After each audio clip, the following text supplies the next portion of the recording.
The gates of Buckingham Palace swung open in June 2019, revealing a scene typically reserved for royalty. Andrew Mountbatten Windsor, then a prince, personally arranged a private tour for two businessmen from a cryptocurrency mining firm.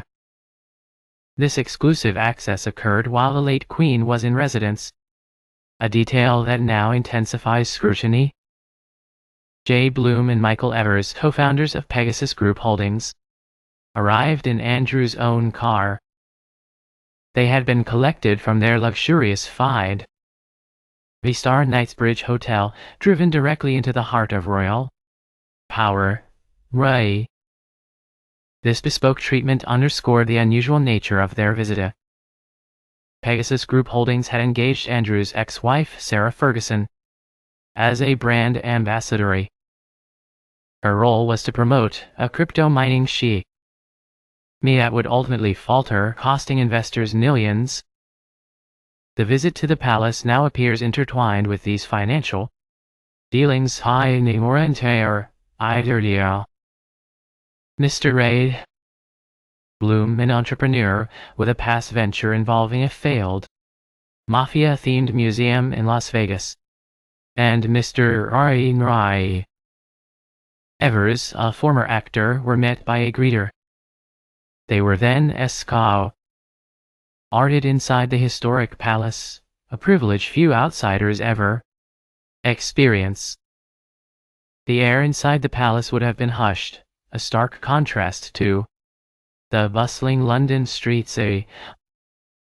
Mr. Wyde Evers later claimed to have met the Queen during their visit, though Mr. Bloom disputes this account.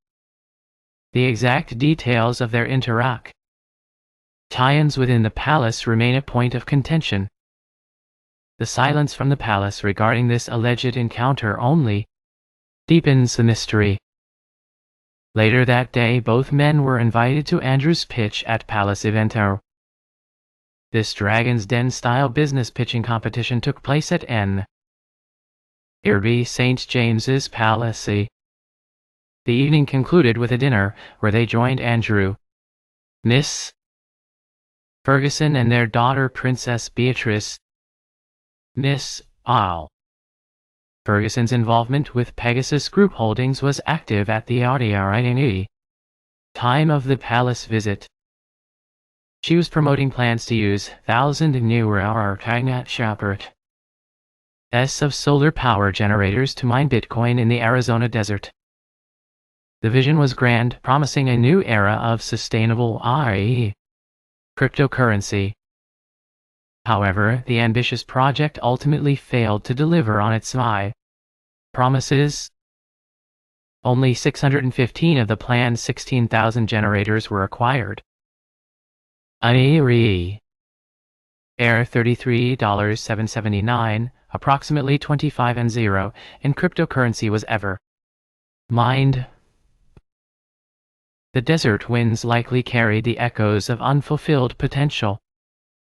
In April 2021, a group of investors initiated legal action, alleging that millions of dollars of their funds were unaccounted for. A tribunal subsequently awarded these investors $1 million. Mr. Bloom is currently seeking permission to appeal this decision. These revelations add to a growing list of questions surrounding Andrew and his ex-wife's financial affairs. Concerns have long been raised about their lifestyle, funding, and business connections. The suggestion that Andrew may have leveraged his royal titles for personal gain is particularly troubling. On a recent Thursday evening, Buckingham Palace announced a significant development. It was beginning the formal process of stripping Andrew of his royal titles name. He would also lose his Windsor mansion, following intense criticism of his ties to the convicted pedophile Jeffrey Epstein. Neither Andrew nor Miss Ferguson responded to a detailed list of questions.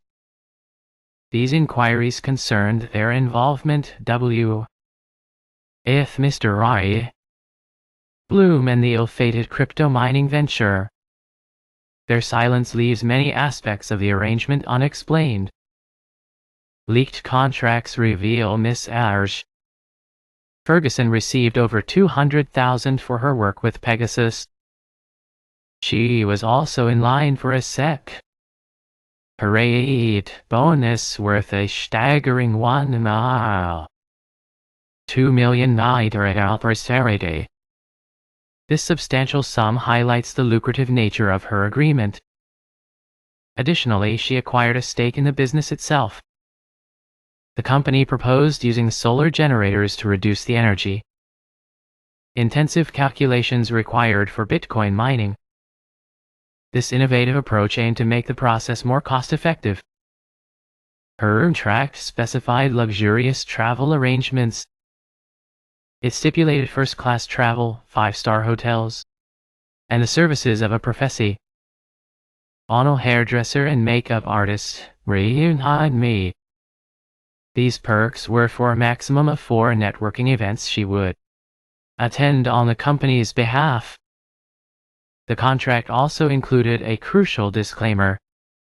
It stated she did not hold herself out as an expert on the solar industry. Therefore, or she accepted no responsibility for industry-related information or commercial assessments used in her promotional statements. The genesis of this royal friendship began in May 2018. Sarah Ferguson met Las Vegas businessman Jay Bloom at a convention in the city. She was there to promote one of her children's books, a seemingly innocuous encounter. A friendship and business relationship quickly blossomed between the three. Pegasus documents later described her role as engaging with clients, investors, and strategic relationships. She was also involved in the company's planned philanthropic activities. For Mr. Bloom, this connection opened doors to royal circles. It led to visits to Buckingham Palace and St. James's Palace. He also toured Miss Ferguson and Andrew's home, the Royal Lodge in Windsor. Dinners with the family in at least 4 different countries further solidified these ties. 8 years prior to the Duchess signing with Pegasus, Mr. Bloom faced controversy. He was accused of missing payments and deceiving investors related to a mob experience exhibition in Las Vegas. Mr. Bloom denied wrongdoing, fought lawsuits, and vowed to repay investors. He then launched Pegasus, a new company with ambitions to build a hotel and casino in Greece. It was there in July 2018 that Michael Evers first met Miss Amy Ferguson.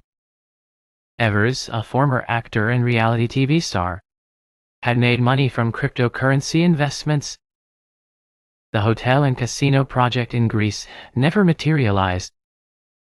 However, Mr. Bloom soon pivoted Pegasus to a new idea. This shift was inspired by a mobile solar power generator he saw at the Las Vegas Motor Speedway in early 2019. This detail emerged from later legal filings. Mr. Bloom and his co-founders devised a plan to use vast banks of these units. Their goal was to power a crypto mining operation. The company estimated this endeavor would generate millions of dollars each month. The desert landscape would soon be dotted with these ambitious machines. In March 2019, Miss Ferguson dined with Mr. Bloom in Los Angeles. A few days later, they had lunch at the Beverly Hills Hotel. She was assisting him in trying to close a deal for Pegasus. One of her daughters even stopped by during the meal. Mr. Evers was now working for Pegasus and was also an investor. He stated that he and Mr. Abs. Bloom were regularly in London. In the following months, they were exploring taking Pegasus public on the AIM market, part of HARD, the London Stock Exchange. He recounted getting to know Ms. Apps Ferguson and her family. Through all that, I met Prince Andrew Wandi, Prince S.S. Beatrice and a lot of their family, he said. He described them as really great people, really friendly. We were there once a month for a week to 2 weeks at a time, Mr. Prime. Evers explained, I and they are talking about it later.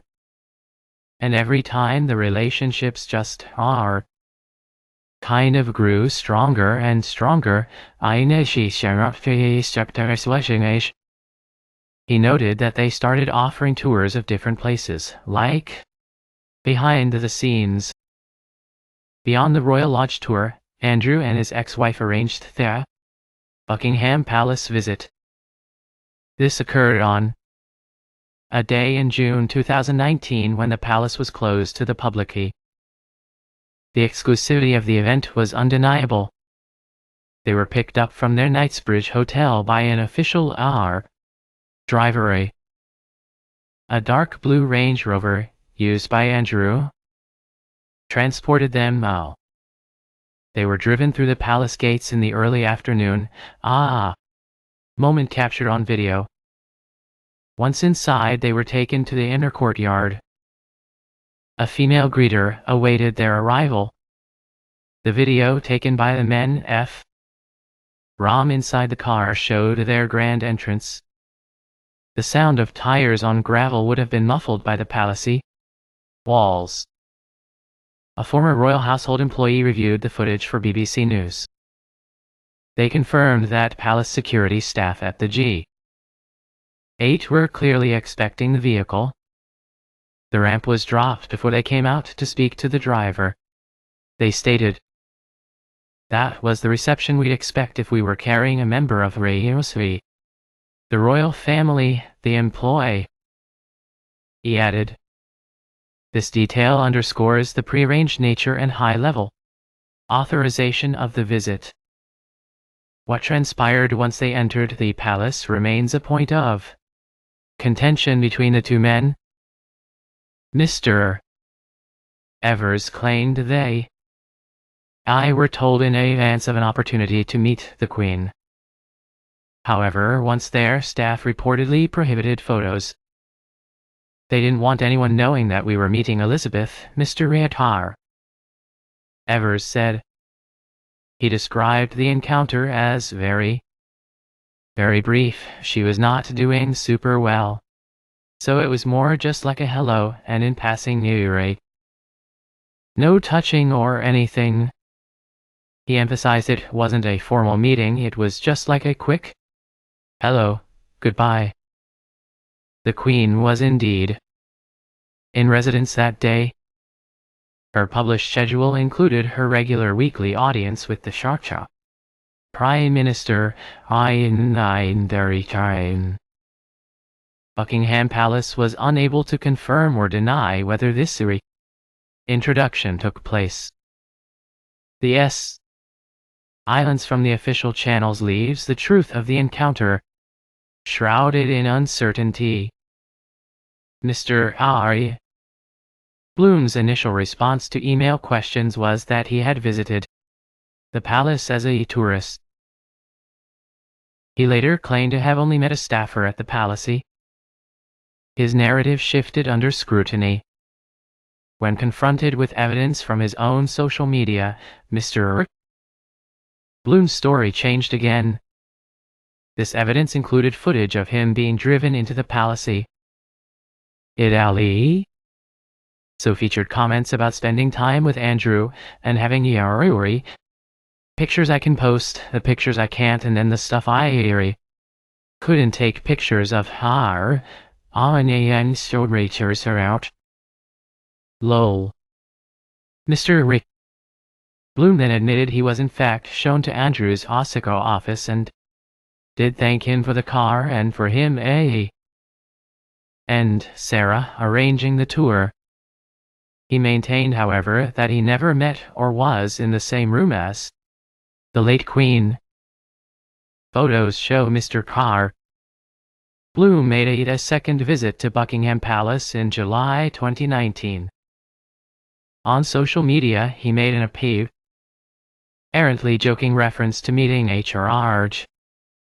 The casual tone belied the seriousness of these royal connections. 2 months later, Miss R. Ferguson was a celebrity guest at a groundbreaking event.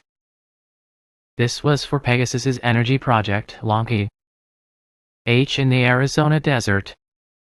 She was joined by motivational speaker Tony Robbins, known for coaching figures like Serena Williams. They arrived with Mr. Reid, Bloom, Mr. Al Evers, and others in 2 black and gold helicopters. They posed with gold-colored spades and construction hats at the remote site. Pegasus promised this would become a multi-billion-dollar off-grid data center Waymo. Armed guards carrying AR-15 rifles and pistols stood nearby. The desert air would have been thick with the whirring of helicopter blades and the scent of dusters. Mr. Bloom introduced Miss Ferguson at a press conference as a personal friend. In her short speech, Miss Ferguson praised the company.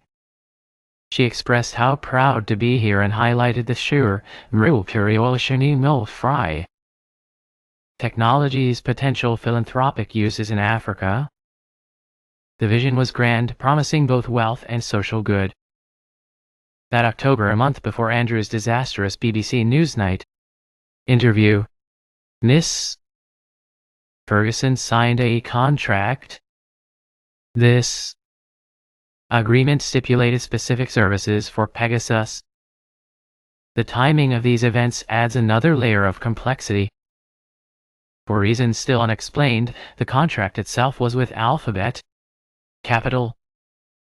This British company was owned by Adrian Gleave, who operated caravan and holiday parks. The connection between these entities remains opaque. A High Court ruling in London in 2024 revealed Ms. Ferguson received over $200,000 from Alphabet Capital for her Pegasus work. Andrew also received money from Alphabet, including $60,500 traced to Mr. Gleave and his businesses. Neither Andrew nor Mr. Gleave has offered an explanation for these payments. Mr. Ray Bloom Saint-Ariel aided he had never heard of Alphabet or Mr. Gleave. He denied any connection with Pegasus. A year after investing millions in the crypto solar scheme, some main investors grew concerned. They initiate legal proceedings seeking answers and accountability. The initial excitement had given way to apprehension. In 2023, judges from the Commercial Arbitration Tribunal in the U.S.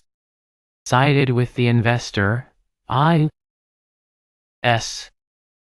They awarded them millions of dollars, a significant victory for those who felt wronged. J. Bloom has since mounted several legal challenges to this award in the Nevada courts. He told reporters that Pegasus emphatically dispute any allegations of misconduct. He stated they were addressing the clearly flawed arbitral findings through established legal processes. Andrew and Miss Ferguson remained silent when questioned by the BBC. This included inquiries about whether Ms. Ferguson and planned to repay money received from Pegasus to the investors. Their silence speaks volumes in the unfolding drama.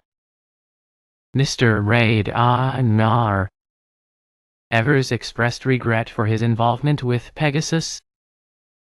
He noted that Mr. Ryder Bloom was working very hard to get all the investors paid back. However, he expressed frustration at still being owed money himself several years later. The Desert Project's promise of riches had turned into a mirage of debt and legal battles.